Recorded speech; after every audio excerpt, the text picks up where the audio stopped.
But like I said, Gabi, man, people, this is something you got to be looking at now.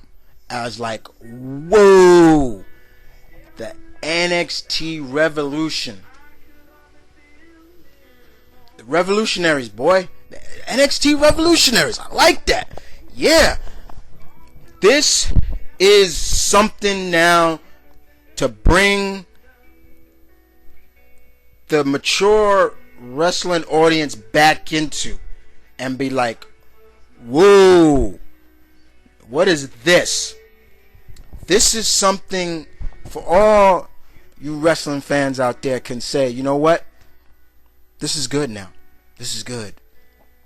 You know, I'm with you on this, Gabi. I've been a wrestling fan, Jesus Christ, for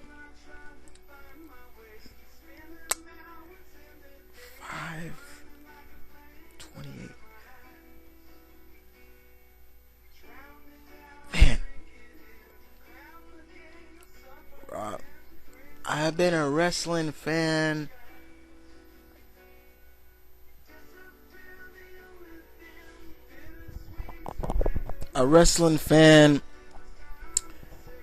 jeez, 5 years old. I started watching it. I'm 28 now.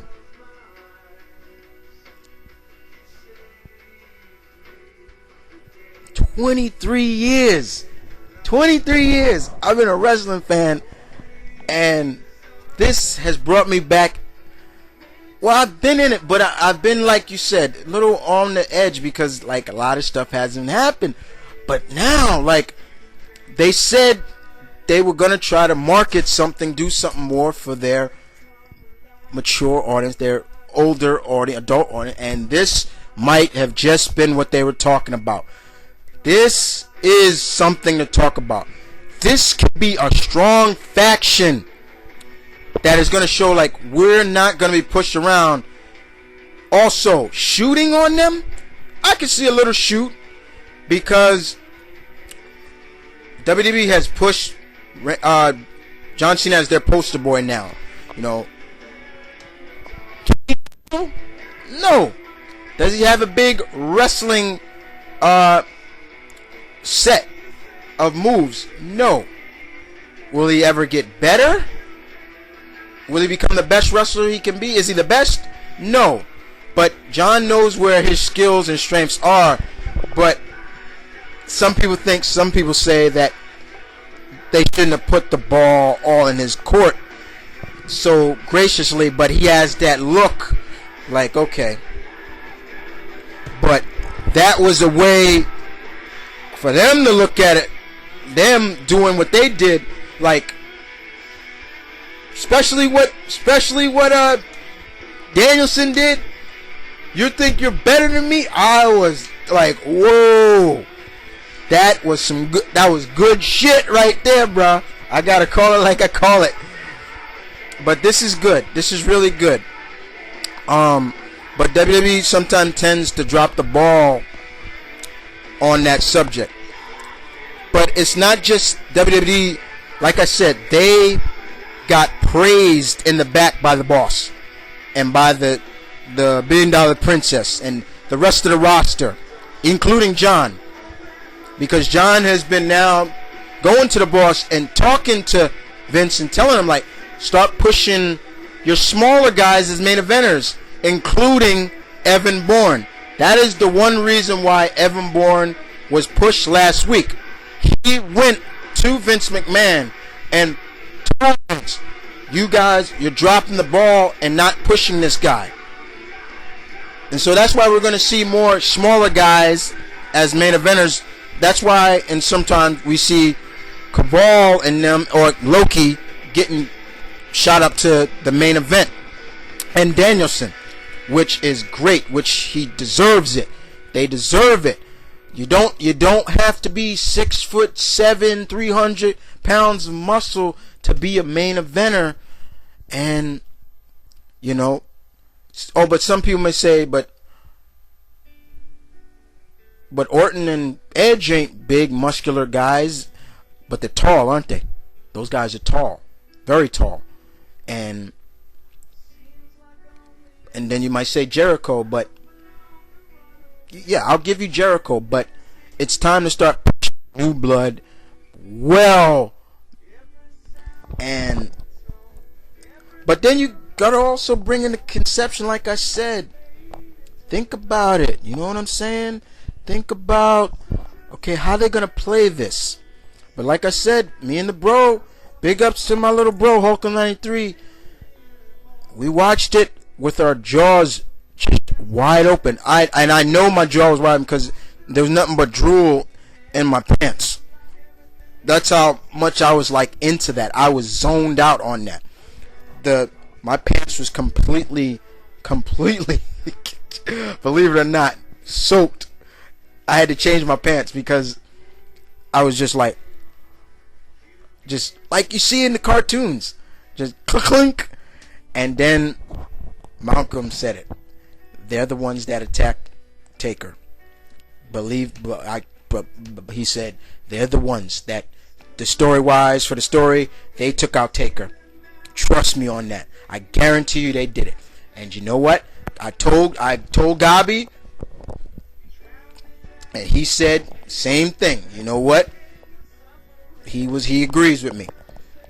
And then, all these other skeptics, speculation started coming. Think about it. Nobody, all the commotion they did, nobody. And here's where being sharp with the eyes and my detective skills are pretty good. I'm not, but think about it. Nobody, including Brian, went after Michael Cole. What was that? What was that? Even if he got out of there, somebody could have grabbed him. Even though he's a chicken shit, somebody could have grabbed Michael Cole. Why didn't they? WWE has been thinking about pushing Michael Cole for heel for some time now. Could he be the mastermind? Could Bret Hart? Could Vince? Or they even said, could JR be it? There's so many speculations, some clues, but the fact is, them insignias mean they're all on one page. They're on one page. They're the N revolutionaries, the NXT revolutionaries. And mark my words, people. Mark my words, my fellow wrestling fans. I guarantee you, if we don't see them tonight on NXT, I guarantee you they'll be on SmackDown.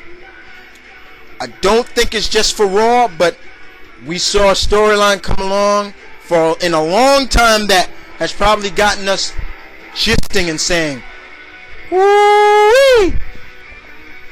You know, trust me on that. Are you guys excited like I am? This is good stuff here, people. Those NXT boys came alive, just like the song I got playing. They came alive tonight.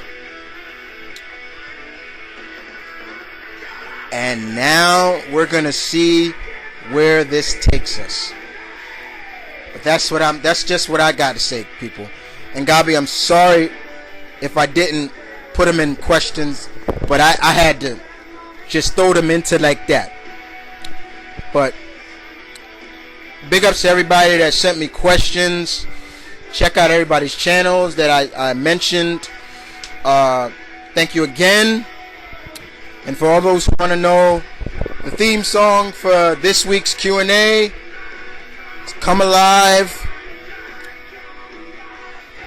by the Foo Fighters off their 2007 album, Echoes, Silence, Patience, and Grace. Thank you very much.